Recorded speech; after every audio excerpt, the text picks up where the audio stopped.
দেখবেন সন্তান বিয়ে করবে, 5 লক্ষ টাকা আছে কিনা, সন্তান সরকারি চাকরি করে কিনা, সন্তানের বাড়ি আছে কিনা, সন্তান প্রতিষ্ঠিত কিনা, মেয়ের বাবাগুলো এটা দেখে। ছেলের বাবাও ওটা দেখে। ছেলে যদি বলে যে বাবা বিয়ে করায়া দাও, যে সওয়ালের মাথা শেষ, সওয়ালের লজ্জা শরম কিচ্ছু নাই, এখনো বাপের হোটেলে খায় আবার বিয়ের কথা বলে। অথচ ওই সন্তান যখন দৌলতে 50 টাকায় জিনা করে আসে, বাবার কোনো মাথা ব্যথা না, যুবক মানুষ করবেই, আমরাও করেছি। ওই যে ওমর ফারুককে মদ পান করার কারণে ওমর ফারুক সন্তানকে যেই শাস্তি দিয়েছে, দুনিয়ার থেকে বিদায় হয়ে গেছে, ওরকম যদি আপনার সন্তান বা আপনার ভাই প্রকাশ্যে যদি এরকম একজন জিনাকারীকে শাস্তি দেওয়া হতো, বাংলাদেশের জিনাকারী আর খুঁজে পাওয়া যেত না। অথচ তা তো করা হয় না, তা করা হয় না। সন্তান বিয়ের কথা বললে বাবার মাথা ঘুরে যায়। এই বেটা, তুই বিয়ে করবি মানে?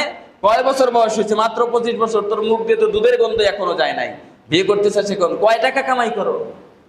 বাবাগুলো সন্তানকে এরকম খুঁটা দিতে থাকে। ওই সন্তান তখন কি করবে?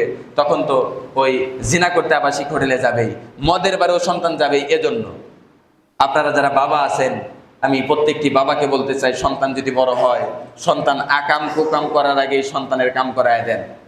হাদিসের মধ্যে আসছে 3 জায়গায় দেরি করতে নাই, 3 জায়গায়। 1 নম্বর হচ্ছে আপনি ঋণগ্রস্ত হয়েছেন, টাকা কাছে আসছে, আর দেরি করবেন না, তাড়াতাড়ি করে ঋণ দিয়ে দেন।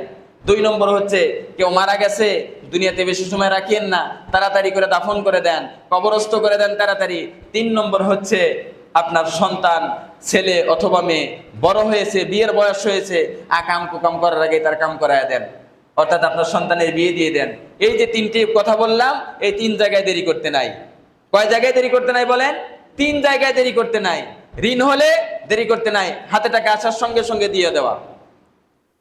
কেউ মারা গেলে তাকে দুনিয়াতে বেশি সময় রাখতে নাই, তাড়াতাড়ি দাফন করে দেয়া। 3 নম্বর, সন্তান সন্ততির বয়স যদি হয়ে যায়, তাড়াতাড়ি বিয়ে করায় দেওয়া। তা না হলে আপনার সন্তান যত গুনাহ করবে, আপনার আমল নামায় ওই গুনাহগুলো যাবে। এজন্য সন্তানদেরকে বিয়ে দিয়ে দেন, তাড়াতাড়ি বিয়ে দিয়ে দেন। আপনারা ভাবতেছেন যে হুজুর ছোট্ট মানুষ, আগে আগে বিয়ে করছে তো, আরে বিয়ের কথা বলতেছে না। বিয়ে করলে এটা ইসলাম বলে, একজন মানুষের যদি অর্ধেক ইমান থাকে, বিয়ের মাধ্যমে সে পাক্কা ইমানদার হয়ে যায়। বিয়ের মাধ্যমে পাক্কা ইমানদার হয়ে যায়। সন্তানদেরকে বিয়ে দিয়ে দেন, তাড়াতাড়ি বিয়ে দিয়ে দেন। তা না হলে কিন্তু আপনার সন্তান শেষ, এই যুব সমাজ একেবারে শেষ হয়ে যাবে। কারণ আপনি যদি খবর দেখে থাকেন তাহলে বুঝতে পারবেন, 100-র অধিক নারী পুরুষ বলা যাবে না, যুবক যুবতী বলা যায়। কারণ 18 থেকে 25-এর মধ্যে বয়স, যুবকদেরও যুবতীদেরও। তাহলে চিন্তা করে দেখেন, 100 পিলার যদি এক আবাসিক হোটেল থেকে আটক হয়, চিন্তা করে দেখেন, এর মধ্যে আপনার মেয়ে যদি থাকে, এর মধ্যে যদি আপনার ছেলে থাকে, থাকতে পারে না, কোনো না কোনো মায়ের সন্তানই তো ওখানে গেছে যারা আটক হয়েছে। তাহলে চিন্তা করে দেখেন, এই গুনাহ কিন্তু বাবা হিসেবে আপনার আমল নামায় যাচ্ছে, আপনি গার্জিয়ান হিসেবে আপনার আমল নামায় যাচ্ছে। এজন্য সতর্ক হয়ে যান, সাবধান হয়ে যান। সন্তানের বয়স হয়েছে, আর কৃপণতা করবেন না। আপনি ভাবতেছেন রিজিক ওই তো আমার ঘরের উপর খাচ্ছে, ও যে বউ নিয়ে আসবে, ও বউ আবার কোথায় খাবে? আপনার সন্তানকে যখন বিয়ে করায় দিবেন, ওই সময় আপনার সন্তানের রিজিক বৃদ্ধি পাবে, অবশ্যই বৃদ্ধি পাবে। আপনি আসলে এটা বুঝতে চান না। আপনি ভাবেন যে আগে প্রতিষ্ঠিত হোক সন্তান, তারপর সন্তানকে বিয়ে করবো না। প্রতিষ্ঠিত যে হতেই হবে তা কিন্তু না। প্রতিষ্ঠিত আপনি বিয়ের পরেও হতে পারেন, আপনার সন্তান প্রতিষ্ঠিত বিয়ের পরেও হতে পারে। আপনি মনে করছেন যে বিয়ে আপনার সন্তানকে প্রতিষ্ঠিত হওয়া থেকে আটকাবে না, কখনো আটকাতে পারে না। যেই সমাজে বিয়ে যত বেশি কঠিন, ওই সমাজে জিনা তত বেশি সহজ।